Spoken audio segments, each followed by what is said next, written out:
Agora que nós já conhecemos a biosfera e já sabemos que ela é composta por 3 esferas, litosfera, hidrosfera e atmosfera, e já sabemos, né, que através do tempo geológico da Terra que essas esferas foram se formando ao longo de 4,6 bilhões de anos, nós vamos estudar cada esfera separadamente, começando pela primeira que se formou, que foi a litosfera.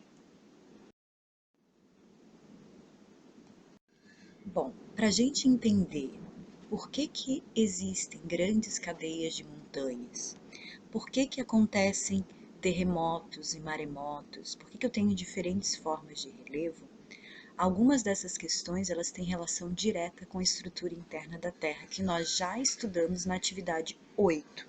Eu gravei um podcast explicando bem detalhadamente como é que é essa estrutura interna, mas eu vou relembrar hoje para vocês, porque isso vai ser importante para a gente entender a movimentação dos continentes e as placas tectônicas. Então, a estrutura interna da Terra ela é formada por 3 grandes camadas: a crosta, o manto e o núcleo. E a distância entre a crosta terrestre e o núcleo interno é de aproximadamente 6.400 quilômetros. Esse desenho mostra bem, né? A crosta, essa camadinha mais fina aqui, lembra daquela comparação com o ovo, né? Aí depois eu tenho o manto inferior e o manto superior, o núcleo interno e o núcleo externo, certo? Então eu tenho a crosta, que é a camada mais externa e menos extensa do planeta, que é onde nós vivemos. O manto, que é a camada intermediária entre a crosta e o núcleo, e é dividido em 2 partes, inferior e superior, e é formado principalmente por magma. Gravem isso, vamos falar bastante do manto quando a gente estiver falando da deriva continental e das placas tectônicas. Por fim, a última parte, o núcleo, que é o centro da Terra, que pode atingir uma temperatura muito elevada, que pode chegar 5 a 6 mil graus, composto principalmente por níquel e ferro e divide-se em núcleo interno e externo.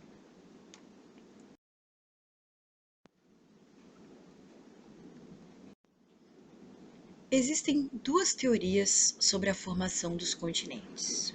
Uma é a teoria da deriva continental, que foi no início do século XX, e a segunda teoria, que aperfeiçoa o que faltava na teoria da deriva continental, que foi no mesmo século XX, mas na década de 50 e de 60. Bom, o que falava a teoria da deriva continental que foi desenvolvida por Alfred Wegener no início do século XX? Essa teoria postulava que há cerca de 300, 200 milhões de anos atrás, todos os continentes estavam agrupados num único continente que ele chamou de Pangeia. Então, esse desenho aqui mostra como é que era a Pangeia. Então, todos os continentes, Europa, Ásia, África, América, Antártica, Oceania, aqui é um pedacinho que vai ser a Índia, estava tudo agrupado. O que vai acontecer? Por algum motivo que o Wegener não soube explicar, mas ele conseguiu perceber, por algumas evidências que a gente vai falar depois, esse supercontinente chamado Pangeia se dividiu em 2, Laurásia ao norte e Gondwana ao sul. Então aqui a gente vê, né, um supercontinente chamado Laurásia, que no futuro vai virar a Europa e a Ásia, e um outro supercontinente chamado Gondwana, que no futuro vai virar América, África, Antártica e Oceania. Depois, com o passar do tempo, né, há menos de 1 milhão de anos atrás, a gente vai ter o quê? Essa divisão dos continentes que a gente vê hoje: América do Norte, América do Sul, Antártica, África, Europa, Ásia e Oceania, que está dizendo Austrália, mas esse continente aqui é a Oceania. A Austrália é só esse país aqui, certo? Então, essa é a teoria da deriva continental, de que no passado todos os continentes estavam agrupados na Pangeia e que a Pangeia foi se subdividindo até chegar à configuração atual. Há mais ou menos 400 milhões de anos, todas as terras do planeta estão agrupadas em um único supercontinente, o Pangeia. Aos poucos, essas terras se separam. Os continentes se afastam uns dos outros, até chegar à configuração atual, processo conhecido como deriva dos continentes. Os Montes Urais e os Montes Apalaches já existiam na época do Pangeia. Eles surgiram do choque entre as diferentes placas continentais ao formarem o supercontinente. Há 225 milhões de anos, forma-se uma grande fenda no sentido leste-oeste. O mar ocupa essa fenda, dividindo o Pangeia em dois grandes continentes, Laurásia ao norte e Gondwana ao sul. As porções de terra da futura Índia e da Antártida também começam a se separar.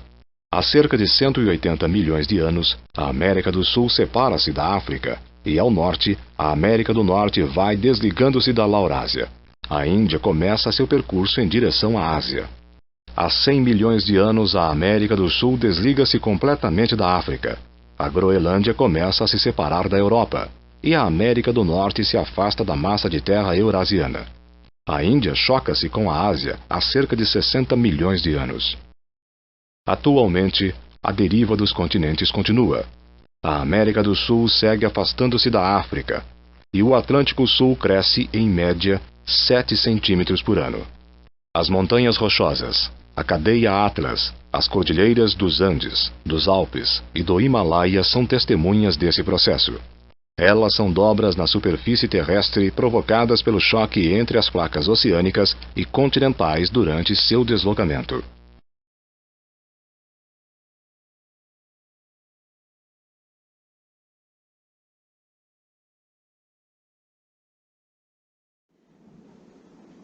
Bom, e como que o Wegener formulou a sua teoria da deriva continental? Como que ele chegou à conclusão de que os continentes estavam todos juntos e que foram se afastando ao longo do tempo? Wegener ele observou duas evidências. Primeiro, o encaixe das costas da África e da América do Sul.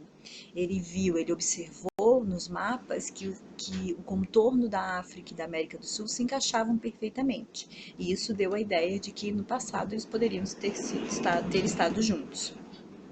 Outra evidência foi a fauna e a flora, tanto da costa oeste da África como da costa leste da América do Sul, muito semelhantes. Então, através dessas duas evidências, ele formulou a teoria dele.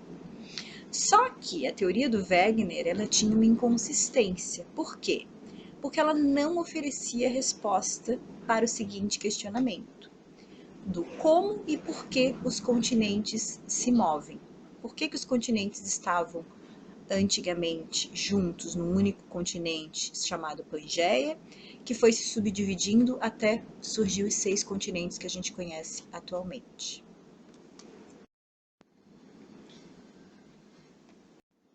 A teoria científica que vai explicar a movimentação dos continentes é a teoria das placas tectônicas. Wegener ele não tinha essa ideia das placas tectônicas, ele imaginava uma movimentação de continentes. Mas a crosta terrestre, ela não é uma camada contínua, ela não é uma camada inteira. Lembra quando a gente comparou a Terra a um ovo? Então imaginem que a casquinha do ovo, que é a crosta terrestre, ela está toda partida, ela está toda quebrada, mas unida. Essas plaquinhas, essas pequenas partes da crosta são as placas tectônicas. Então, nos anos 50, cientistas norte-americanos descobriram que o fundo dos oceanos estava em movimento. Já nos anos 60, imagens de satélite da NASA comprovaram que os continentes estão em movimento. Então, os continentes, na verdade, eles estão em cima dessas placas tectônicas. Então, os continentes e os oceanos, eles estão sobre essas placas. Eles estão em cima dessas placas. Então, o que são placas tectônicas? São blocos gigantescos de rochas com muitos quilômetros que formam a crosta terrestre e deslizam sobre o magma. Então, o que acontece? A crosta terrestre está em cima do magma, que é um material pastoso, né? Não é um material sólido, lembra uma massa de bolo, uma massa de brigadeiro, que está lá a uma temperatura elevadíssima, né? De 3.000 graus, e as placas tectônicas estão em cima desse magma. E o que faz essas placas se movimentarem? Vamos ver. Agora nós vamos responder a pergunta: por que as placas tectônicas estão em movimento? Uma pergunta que o Wegener não conseguiu responder lá no início do século XX na sua teoria da deriva continental, mas que com os estudos, com os equipamentos, foi possível responder posteriormente. Então, o movimento das placas tectônicas é causado pelas correntes de convecção. Gravem esse nome, correntes de convecção, que é o que eu vou explicar para vocês agora. Por meio das quais os materiais mais quentes do manto sobem para a base da litosfera. Então, aqui eu tenho, quanto mais para o interior da Terra, vai ficando mais quente. Né? Quanto mais em direção ao núcleo, pode chegar a uma temperatura de 6.000 graus. Então, à medida que esse material vai esquentando, que ele vai ficando mais quente, ele fica mais leve. E à medida que ele fica mais leve, ele sobe. E à medida que ele sobe e entra em contato com a litosfera, ele vai se resfriando. E aí, quando resfria, fica mais pesado, fica mais denso e desce de novo. E aí gera esse movimento circular aqui. E esse movimento circular é o que a gente chama de corrente de convecção. E como a placa tectônica, que não é inteira, que ela é feita de pedacinhos, ela está em cima desse magma que está em movimento por causa dessas correntes, o que vai acontecer com a placa? Ela vai se movimentar também. Olhem isso aqui.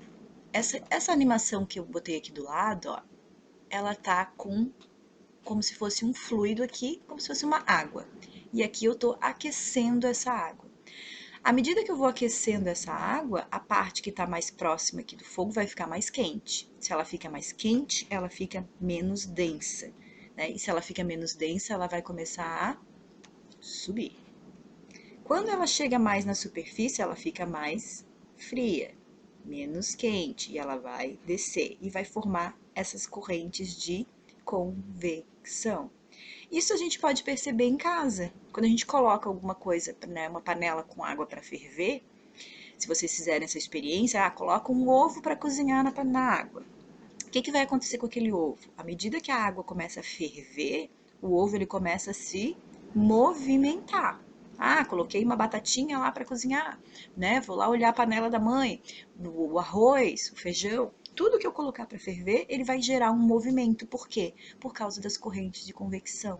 Então, imaginem a placa tectônica. A placa tectônica, ela está em cima dessa magma. E esse magma, ele está em movimento por causa da temperatura. Então, à medida que a temperatura aumenta e diminui, forma essas correntes de convecção. Então, aqui, ó, o modelo animado de corrente de convecção térmica formadas num fluido de água dentro de um recipiente aquecido. Antes que a água ferva, estabelecem as correntes de convecção térmica ascendentes desde o fundo do recipiente até a superfície da água. Essas correntes ascendentes originam correntes radicais de superfícies e arrefecem. Por isso, descem pelas paredes do recipiente, uma vez que a água fria é mais densa do que a água quente. Desse modo, as correntes são contínuas, enquanto houver calor e fluido. Então, o que acontece aqui na Terra? A gente tem calor do núcleo, um calor de quase 6.000 graus. E a gente tem esse material fluido, esse material pastoso que é o magma. Então, sempre vai ter o centro da Terra mais quente e a superfície da Terra mais fria. E aí, essas correntes de convecção, elas são contínuas. Então, o movimento das placas tectônicas, ele é contínuo.